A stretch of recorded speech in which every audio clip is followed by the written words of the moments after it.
SMA mana? Iya. SMA 1. SMA 1. Anakku lah 31. Wah, gede-gede ya.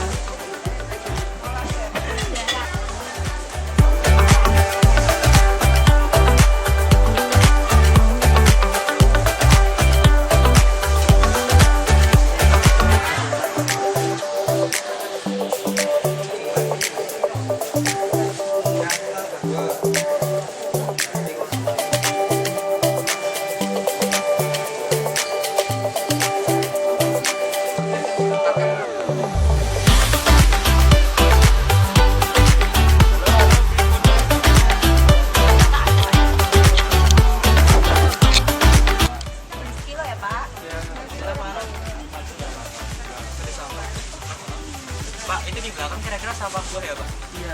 Kalau kita ambil boleh, Pak? Boleh, Pak. Jadi kita mau buat eco-energy. Iya, Pak. Iya. Terima kasih, Pak.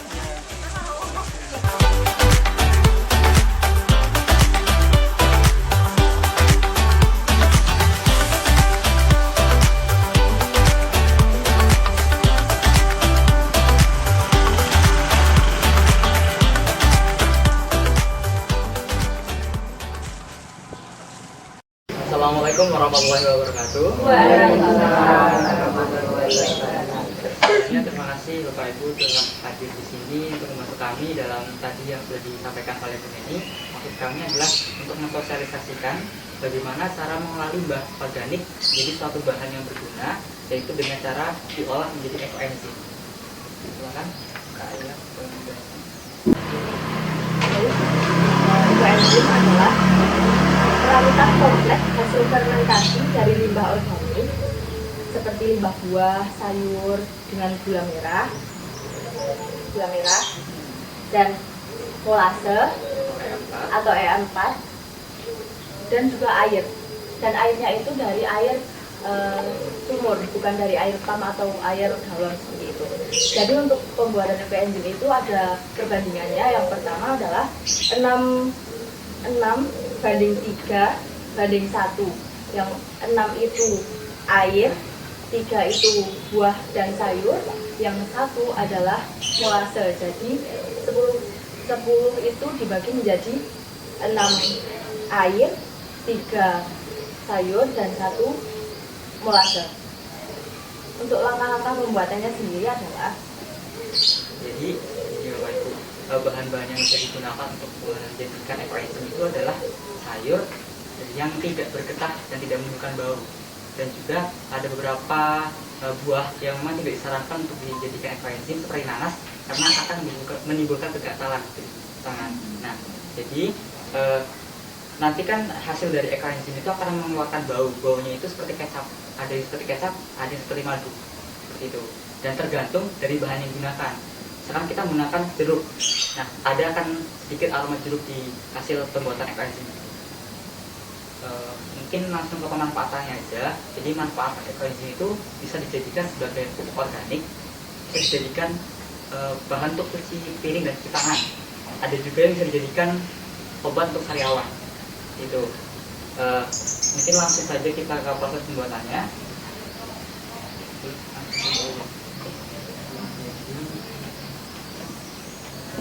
yang pertama adalah siapkan wadah yang sekiranya mampu dan bisa untuk dijadikan wadah pembuatan eco-engine.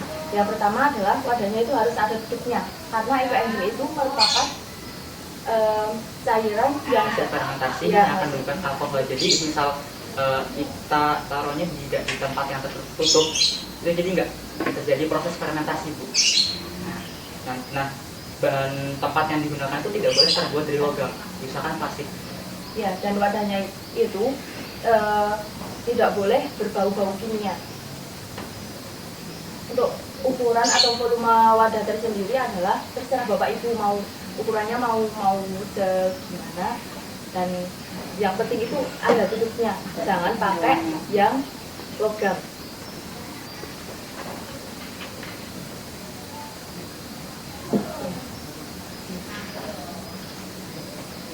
Jadi sebelumnya setelah bahan-bahan untuk pembuatan eco-energy disiapkan, kayak tadi ada kulit-kulit buah dan beberapa sayuran, itu direndam dulu menggunakan cairan ekstraenzim yang sudah jadi. Nah, ini adalah beberapa contoh cairan ekstraenzim yang sudah jadi. Ini adalah contoh ekstraenzim yang sedang diproses yang bisa digunakan sebagai cuci piring atau cuci tangan. Penambahannya itu menggunakan buah lerak ya. Ibu-ibu tahu buah lerak kan ibu?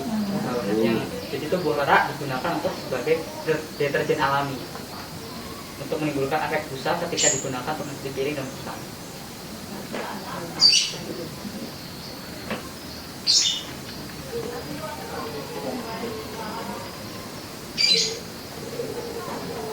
Kelompok mas bisa duduk garis.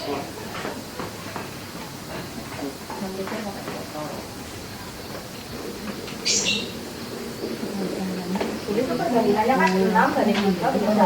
Jadi 6 itu 6 bagian air. Jadi volume 6 banding 3 banding 1 itu tergantung volumenya Bu. Jadi kalau volumenya ada 10 literan, berarti 6 liter air, terus 600 gram gula, terus 180 gram itu sayur-sayuran. Jadi ini fleksibel. Tengahnya ya 3 gitu ya. Iya. Jadi sampai 5 liter. Iya, 3 liter baru Mas Jaya dengan 3 liter. Unjul ya. Kalau 3 literan berarti ya 6 bagian dari 3 liter itu Bu. Dan itu sebenarnya separuhnya, berarti murahnya setengah gitu ya. Ya, buat yang sayurnya 1 setengah.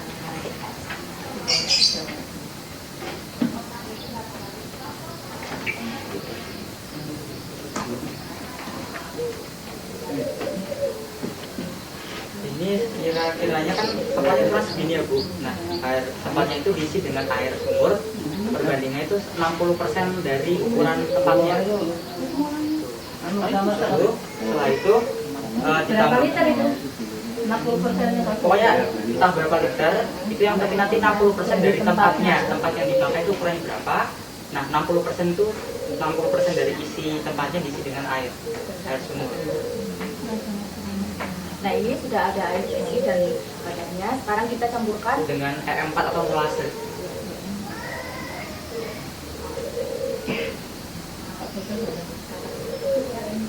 Jadi E4-nya itu 10 bagian dari 60% tadi. Setelah itu langsung kita masukkan bahannya, yaitu ada kulit jeruk, ada kulit buah mangga, dan juga ada sesim, ada semangkanya juga. kulitnya apa ya? Iya, kulitnya saja. Kalau sayurannya berarti jajan bisa ya? Bisa Bu. Bisa Bu. Sayurannya Bau, itu tidak bau dan tidak bergetah. Oh. Jasin itu nggak bau, bau sawi. Iya. Kulis. Oh, itu bau sawi ya? Oke.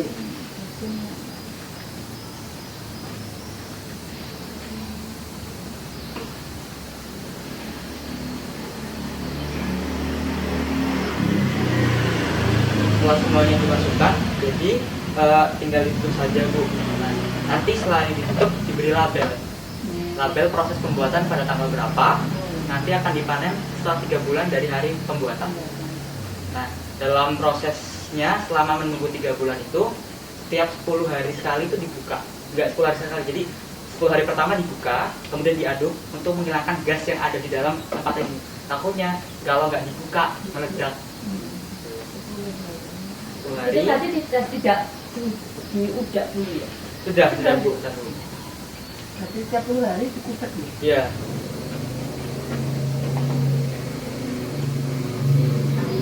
Nah, itu dilihat dulu. Jadi, untuk penempatannya diusahakan di tempat yang tidak terkena matahari langsung. Lalu di dalam suhu ruangan, jangan dimasukkan ke dalam lemari es. Oke. Proses pembuatannya hanya cukup seperti ini Bu. Nanti kita mencoba untuk pengaplikasian dari ekoenzim yang sudah jadi kita gunakan untuk menyirami tanaman. Oh iya Bu, ini tolong disimpan dari sampah dari tempat pembakaran sampah dan juga dari bahan kimia. Jadi jauh dari semua itu dan juga jauh dari wifi. Untuk penyimpanannya ini harus memiliki sirkulasi udara yang baik.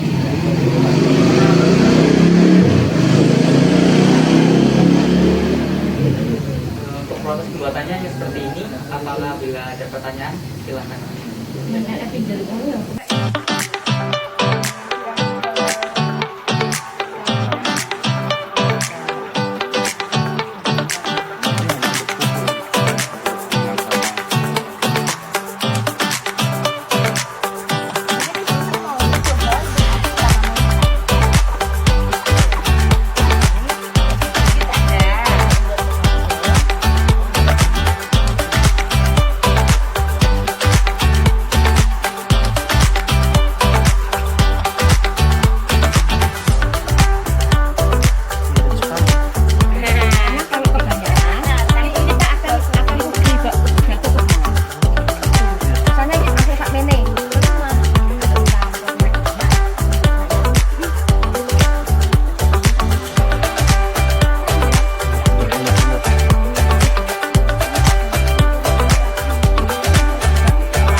Bu Ani, Bu Rere ini.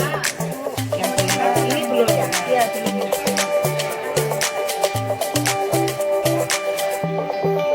Itu harusnya pakai semprot itu.